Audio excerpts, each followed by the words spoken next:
friends, my name is Amit Kumar Suri. I want to represent my final year project sewage treatment plant के कई process हैं, उसको मैं आपको दिखाना चाहूँगा। फर्स्ट ऑफ ऑल मैंने इस सीवेज ट्रीटमेंट प्लांट को डिज़ाइन किया है फॉर मेरा जो सिटी है उसके लिए, अमेठी के लिए। इन विच मैं आपको कई चीज़ें बताना चाहूँगा कि ये जो पॉन्ड आप देख रहे हैं, इसमें अमेठी का पूरा सीवेज आके इकट्ठा होता है। मैंने इस मॉडल में शो करने की कोशिश किया है कि इसमें सीवेज आके एकत्र होता है, इकट्ठा होता है, ठीक है। फिर इसमें आप देख सकते हैं पंपिंग सेट लगा हुआ है, जिससे हम सीवेज को पंप करके सीविंग चैम्बर में ले आते हैं। यहाँ से हमारा अब सीवेज का प्रोसेस, ट्रीटमेंट का प्रोसेस स्टार्ट होता है, ठीक है। आप देख सकते हैं यहाँ जालीनुमा एक चैम्बर दिया हुआ है। ये जो जाली दी हुई है, एक स्क्रीनिंग इसको बोलते हैं इंग्लिश में। Here the plastics, branches of tree and polythenes, polythenes जो होता है वो स्क्रीनिंग होता है, हट जाता है, निकल जाता है। उसके बाद जो आप देख सकते हैं ये है हमारा ग्रेट चैम्बर। ग्रेट चैम्बर में जो होते हैं हैवी पार्टिकल्स, आप देख सकते हैं ये क्या होता है।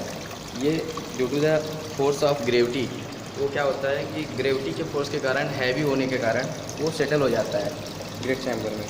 इसके बाद आप देख सकते हैं आफ्टर द ग्रेट चैम्बर भी जो ये सीवेज होता है वो स्कीमिंग टैंक में जाता है। स्कीमिंग टैंक में क्या होता है कि जो ऑयल्स और ग्रीस होते हैं वो हमारा रिमूव होता है, ठीक है।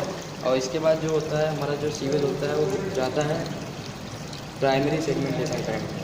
जो हैवी पार्टिकल्स, जो पार्टिकल्स ग्रेट चैम्बर में सेटल डाउन नहीं होते हैं, मतलब केवल ग्रेट चैम्बर में हैवी पार्टिकल्स सेटल डाउन होते हैं, और जो पार्टिकल्स पानी के बहाव के साथ साथ आगे चले जाते हैं, वो प्राइमरी सेगमेंटेशन टैंक में सेटल डाउन होता है उसके बेड पे जाके इकट्ठा हो जाते हैं। आप देख सकते हैं ये जो है ये फाइनल पार्टिकल्स है जो कि क्या कहते हैं बेड पे इकट्ठा हुआ है।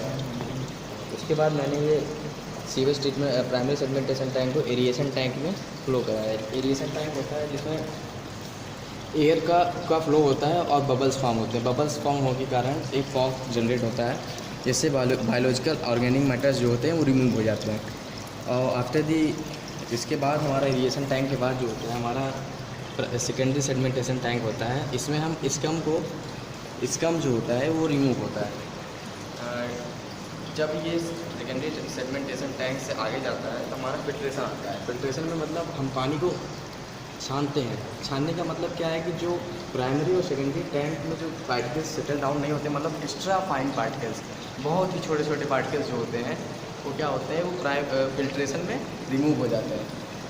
क्योंकि इसमें कई लेयर बाय लेयर मीडियाज होती हैं।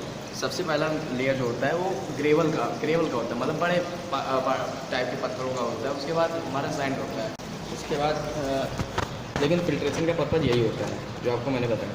उसके बाद जो है ये जो after the filtration the water होता है उसको हमें डिसइंफेक्शन चैम्बर में भेजना बहुत ज़रूरत है, क्योंकि अगर हमें इसे पीने योग्य बनाना है तो हमें डिसइंफेक्शन करना बहुत ज़रूरी है। क्योंकि डिसइंफेक्शन चैम्बर में क्या होता है कि जो माइक्रो ऑर्गेनिज्म होते हैं पीपल के लिए हार्मफुल होते हैं, उनके हेल्थ के लिए, उसको हम इस डिसइंफेक्शन चैम्बर में रिमूव करते हैं।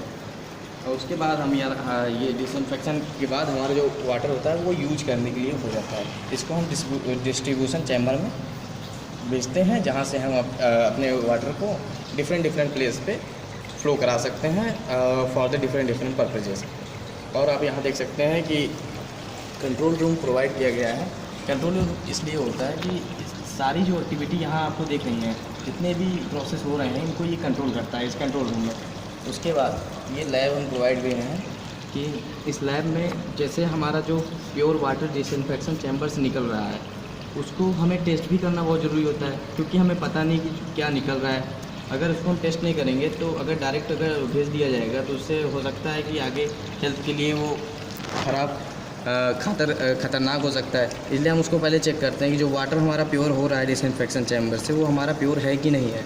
तो उसमें हम कई टाइप के अलग अलग एक्सपेरिमेंट करते हैं, टेस्ट करते हैं, जैसा चाहे पीएच वैल्यू निकालते हैं उसकी, पीएच के बाद बीओडी निकालते हैं उसका, बायोलॉजिकल ऑक्सीजन डिमांड, फिर COD chemical oxygen demand and other experiment करते हैं। और जब यहाँ से सर्टिफाइड होता है वाटर हमारा कि अब इसको हम भेज सकते हैं अपनी सिटी में।